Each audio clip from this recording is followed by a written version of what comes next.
Hello everyone. So it is time for the Friday reads again. So that's what I'm going to do right now. Last week I read a decent amount. I finished 4 books, but one of them I cannot talk about because it's part of the BookTube prize. So let's get into the other 3. The first one I read was My Time Among the Whites, and this I read in audiobook, and it's about a Cuban American and her experiences first in Miami, where she grew up, and then also when she moves to university in another state. And this was quite interesting because, of course, we tend to talk about people of color or black people as it's one group, and of course it's not. So she talks personally about the fact that how different it is for her that is Cuban, and within Miami she's not considered a person of color, and she's surrounded by the culture of her parents, but then when she goes to university, she's considered an outsider, and her identity gets questioned.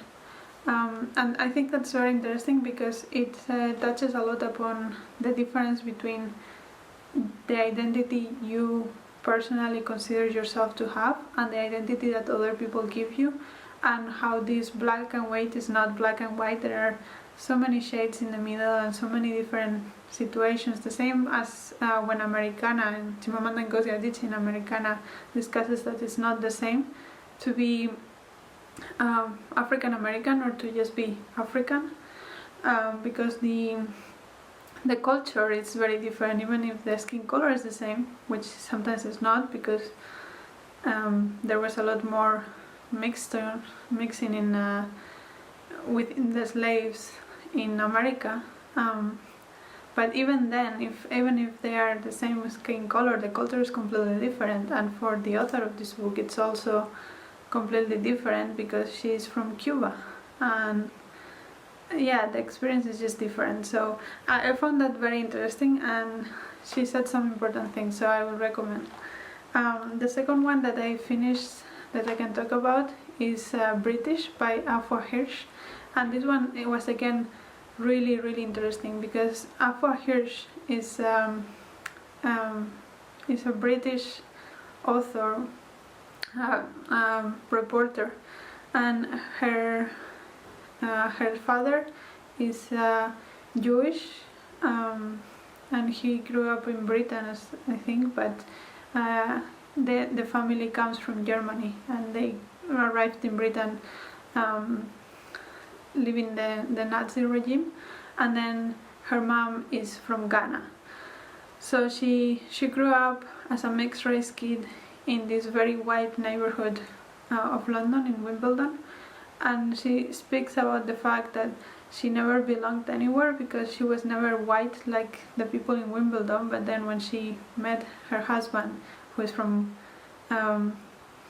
he's British, but his parents are from Ghana, and he had a much stronger Ghanaian identity, and she never had that either. Even though she moved to Ghana at some point, she never felt completely Ghanaian. And it's the fact that in our society, we kind of make people choose just one identity. You cannot be Ghanaian and British, and how that affected her life, that lack of identity. And of course, she's very clear that she recognizes all the privileges she had for being having whiter skin, and for growing up in a very wealthy neighborhood in London. She acknowledges all that, but she also acknowledges the fact that mixed kids have a tough time having an identity because nobody accepts them in the group that they think they belong into. So yeah, I thought that was brilliant, and I learned so much, because first of all, most of these experiences that we're hearing now, a lot of now, are from America, and this one was in Britain, this was one in Europe. And of course not all countries in Europe are the same, but I think they can have more in common of the issues that you find.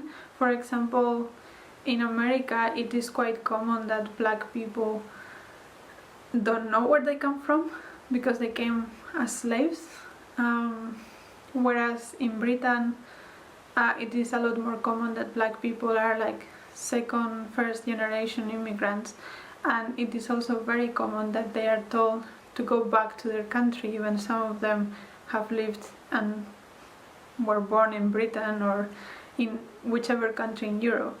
So there is some of these differences that this book highlights, and I thought that was very interesting, that it was in a culture that is closer to the one I live in, and also the fact that she is not black or white, she's mixed race, and how that affects the children as well. So yeah, I found that a really good book, and it's something that I think everyone should read. And I actually am thinking to buy a physical copy because I read this in script, but I think I want a physical copy of it. And then the last one I finished is The Old Drift by Namwali Serpell. I had to already give back my copy to the library, but I finally finished this one that I have been reading for a long time. And this one is set in Zambia, and it follows several generations. The first generation, it's a group of people that seem to have nothing to do with each other, but then their kids basically melt into each other, and at the end they are just like one group of friends, or like they all know each other very well. So it goes that way into like from very many sides to like one story, let's say. And it's a weird mixture of historical fiction and sci-fi and magical realism. It's all together. So the first part I really liked because it gave you a lot of information about how Zambia came to be Zambia, and also some other movements within Africa, like the Mau Maus in Kenya. So it talks about the interaction between Zambia and Europe, but also Zambia and other countries within Africa. And I also like that it follows a British person. It follows Italians, which I didn't know Italians were in Zambia, but they were. And it also follows local people. And at the end, it doesn't exactly follow, but it talks a lot about Chinese as well, because there are a lot of Chinese and Indians that have moved to Africa throughout the process of decolonization, I will say, even before. Like for example, in East Africa, a lot of Indians were brought to Africa to build the railways in Kenya and Tanzania and Uganda. So many of them stayed. So there's a lot of mixtures like that in a lot of parts in Africa, and it also talked about that. So I thought it was a very, very complete history of Zambia. I have to say, it's divided in like 3 parts. So the first part follows the grandmothers, the second part follows the mothers, and then the children. And well, there are a couple of other bits and pieces, but that's the main structure. And I have to say that the last part, the one of the children, it focused on technology a lot more than I thought it was going to. And well, it touches as well in things that are currently happening that are horrible and that we should look into much more. But like at the very end, it becomes science fiction basically, and I was not expecting that. That ending was crazy, and that threw me off a little bit. I don't know if I read it again because I know where it's going, I will enjoy it more. But that ending was a bit too much for me. That's not what I was expecting, and that's on me. It's not on the book. But yeah, just be aware that there is a science fiction element at the end of the book that it might be a bit out of nowhere for some people. So yeah, those are the books that I read. Things that I'm reading. Well, I'm still in process with Les Miserables, and I am actually listening to it now. I was making a puzzle yesterday and I listened to a big chunk, so I'm almost halfway through that, and hopefully I will be able to finish it in the next 2 or 3 weeks. And the other thing that I'm reading right now is Frankissstein by Jeanette Winterson.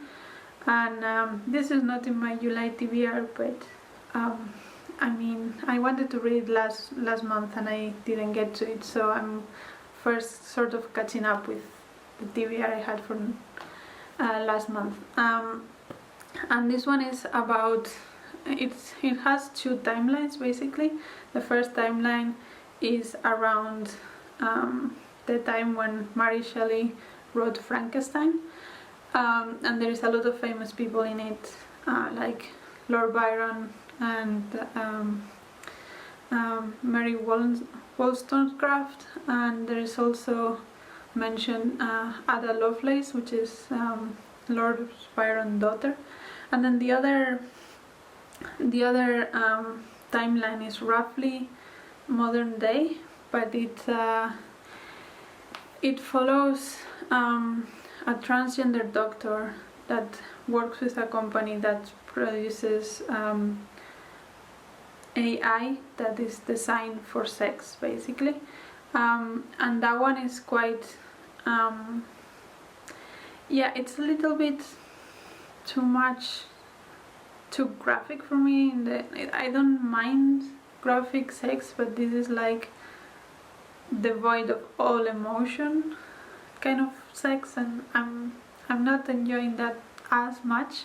I prefer the Mary Shelley timeline, and I'm about 100 pages in, and I am hoping, and I don't know if they will do it, but I'm hoping that maybe they will connect Ada Lovelace with this as well, because of course the connections with Frankissstein and Mary Shelley are quite clear in the fact that these sex robots are partly human, like the hair is human and some other things are human, and they just put them in this robotic structure. So that's the connection with Frankissstein. But I'm also hoping that, because Ada Lovelace was one of the mothers of computer science basically, I would hope that they would connect her with the AI aspect of all of this. I don't know if that will be the case, but that will be a very positive thing in my mind. We will see how this goes. I'm a bit on the fence right now about it, so we'll see. And then the things that I'm planning to read, regarding the BookTube prize, I have read 3 of the books in my group, so I have to read another 3, and it's starting to stress me out a little bit, so I think my plan is to at least read one of those books every week, so that I make sure that I finish by the deadline. So for this weekend I want to read this and one of my BookTube prize books, and then I was supposed to read this last week as well, last month, for my reread project. I haven't started it yet. This is a reread for me, but I haven't started it yet. But I think as soon as I finish this one, I will start this one. And this one might take me a little bit longer than I expected, because in the last video some people say that they would really like to have a full review of this as a separate video. So I will try to read it a little bit more in detail so that I can make some notes for a review. It's my first one, so I have to do it justice, I think. So yeah, those are the main things I need to read next week. And then of course, once if I finish those before next Friday, I will pick up something else from my TBR. But yeah, that was my update. I hope you liked it. I hope you're enjoying what you're reading. Please let me know if you read any of these books, or if you what you are reading, what you're enjoying, what would you recommend. And I talk to you in the next video. Bye.